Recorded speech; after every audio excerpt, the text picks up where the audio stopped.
There is a specific kind of heaviness that ruins your entire day. It's not just a stomach ache, it is a full body sluggishness. You wake up feeling tired, your waistband feels tighter than it did yesterday, and you have this nagging, uncomfortable pressure in your lower abdomen that just won't go away. You drink your coffee, you wait, and nothing happens. You are officially backed up. And if you are like most adults juggling a job and a busy life, your first instinct is to find the quickest possible fix so you can get on with your day. But before you reach for that box of laxatives in your medicine cabinet, I want you to visualize your digestive system as a sophisticated, high-speed factory conveyor belt. When that belt stops moving, waste starts piling up at the end of the line. The natural reaction is to panic and hit the emergency override button. That is exactly what a chemical laxative does. It doesn't fix the broken gears. It forces the belt to move by causing a small explosion in the factory. It irritates the lining of your intestines, forcing them to contract violently to expel everything in the building. Sure, the factory is empty now, but the machinery is damaged, the workers are exhausted, and the underlying problem that stopped the belt in the first place hasn't been fixed. The truth is, constipation is rarely a medical emergency. It is a mechanical failure. Your colon is designed to be a self-cleaning oven, a perfect waste management system that runs on rhythm and hydration. When it stops, it's usually because one of 5 very simple mechanical levers has been switched off. Maybe the gears are dry, maybe the belt is overloaded, or maybe the exit chute is actually kinked at the wrong angle. Instead of forcing your body with harsh chemicals that leave you dehydrated and dependent, we are going to walk through the 5 simple steps to get that conveyor belt moving smoothly again. We're going to look at the physics of your gut, the hydration, the friction, the bulk, and the geometry to understand exactly why you are stuck. By the end of this video, you won't just have relief. You will have a complete user's manual for your own internal plumbing, ensuring you never have to deal with that heavy, bloated feeling again. Let's start with the first and most critical step, hydration. But we aren't just talking about drinking water. We are talking about the mechanics of mud. To understand why you are constipated, you have to understand what your colon actually does for a living. Its primary job is to be a dehydration machine. When food leaves your stomach and travels through your small intestine, it is essentially a liquid soup. It's full of nutrients and water. By the time it hits your colon, your body says, "Wait, I need that water back." So, as the waste travels through the long tube of the large intestine, the walls are constantly sucking water out of the waste and putting it back into your bloodstream. Think of it like a patch of wet mud sitting under the hot sun. If the mud stays there for a few hours, it gets tacky and firm. That is a healthy stool. But if the mud sits there for 3 days, the sun sucks every drop of moisture out of it. It turns into a hard, dry, cracking brick. That is exactly what is happening inside you. When your digestion slows down, the waste sits in the dehydration machine for too long.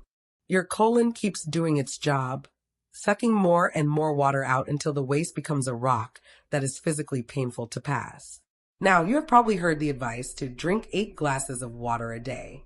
While that is good general advice, it is often a distraction from the real problem. You can drink gallons of plain water, but if your body doesn't hold on to it, you will just pee it all out in an hour.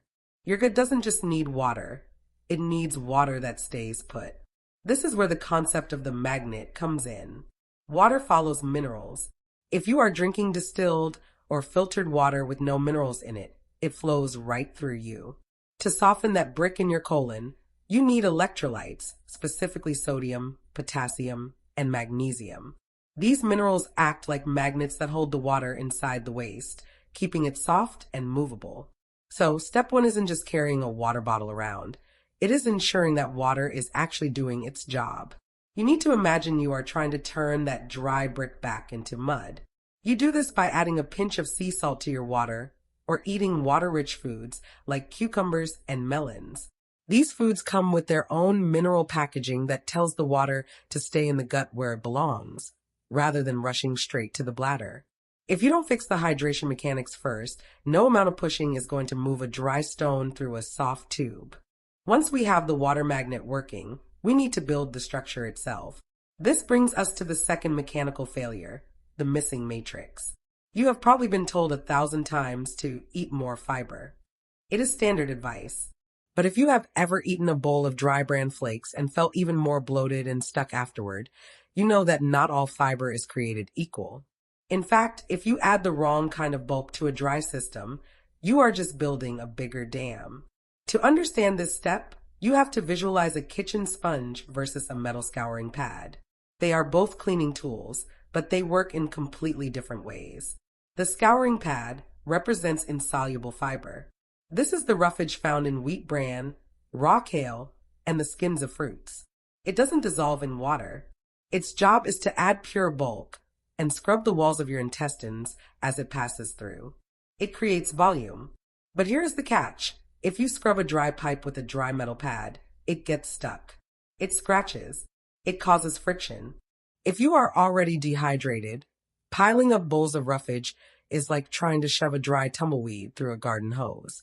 It just creates a painful, scratchy blockage. What your system actually needs is this sponge. This is soluble fiber. You find this in oats, chia seeds, cooked carrots, and the flesh of apples.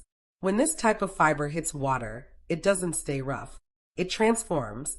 It dissolves into a thick, slippery gel. Imagine taking a handful of chia seeds and soaking them in a glass of water. Within 10 minutes, you have a slick, gelatinous mixture. This is exactly what happens inside your gut. This gel acts as a soft, expanding sponge that holds onto moisture. Remember the brick we talked about in step 1? Soluble fiber prevents the brick from ever forming. It keeps the waste soft, pliable, and easy to mold. It bulks up the stool. Yes, but it does so by holding water inside the structure, not by packing it with dry straw. So, instead of just aiming for more fiber, you need to aim for the right mix. You need a little bit of the scouring pad to keep things moving, but you need a lot of the sponge to keep things smooth. If you are currently stuck, stop eating dry toast and crackers. Switch to warm oatmeal, stewed pears, or soaked flax seeds. You are essentially sending a team of soft, wet sponges down the conveyor belt to push the dry waste out gently.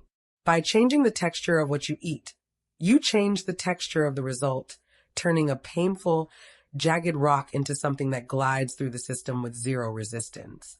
Now that we have hydrated the system and built a soft sponge, we run into the third mechanical failure, friction. Even the perfect sponge will get stuck in a pipe if the walls are dry and rusty. This brings us to the importance of lubrication. You have to grease the slide. To visualize this, I want you to picture a plastic water slide at a park in the middle of summer. If there is water running down it, you fly to the bottom instantly. But imagine if someone turned the water off and dried the plastic completely. If you tried to slide down, your skin would stick to the surface. You would squeak and stop halfway down, burning your legs in the process.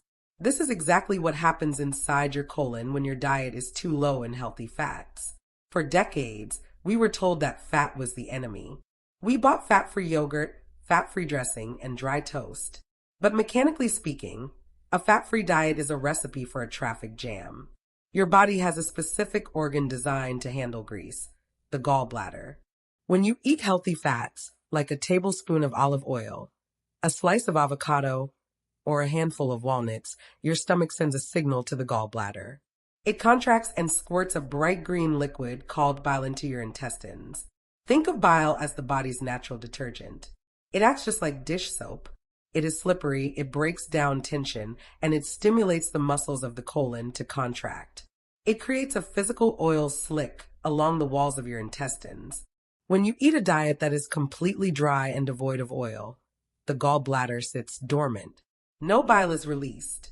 The walls of the intestine remain dry and sticky, creating massive friction against the waste trying to pass through. This is why you might notice that after a greasy meal, you suddenly have to go to the bathroom. That is the bile working.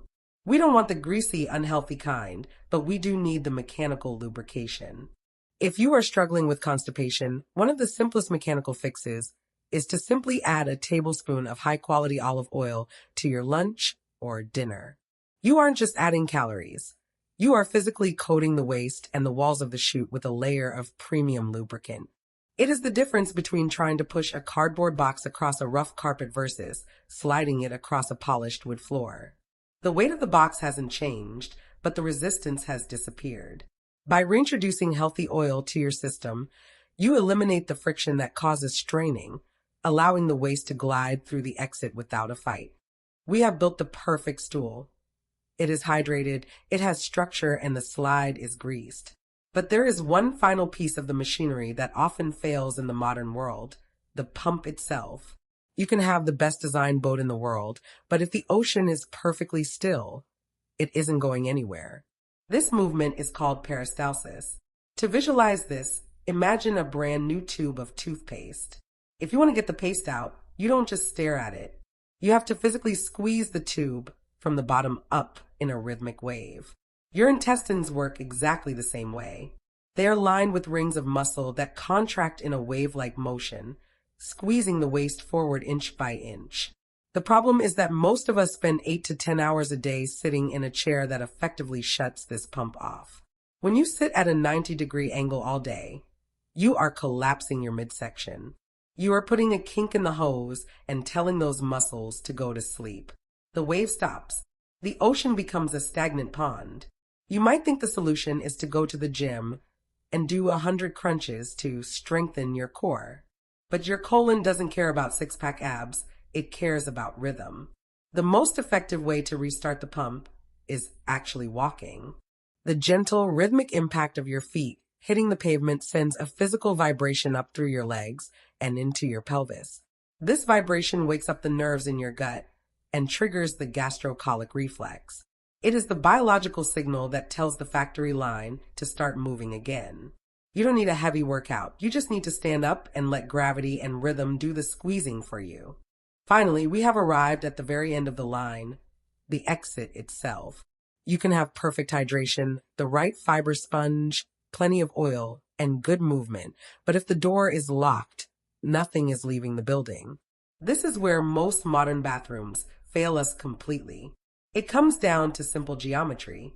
To understand why you are straining, you have to visualize the very end of your colon. There's a specific muscle called the puborectalis muscle that wraps around your rectum like a sling. Its job is to choke the rectum slightly to keep you continent, so you don't have accidents while you are walking around. It creates a deliberate kink in the hose. The problem is that when you sit on a standard modern toilet, your hips are at a 90-degree angle. In this position, that muscle stays tight. It keeps the chokehold on the rectum. You are essentially trying to push waste through a hose that is still kinked.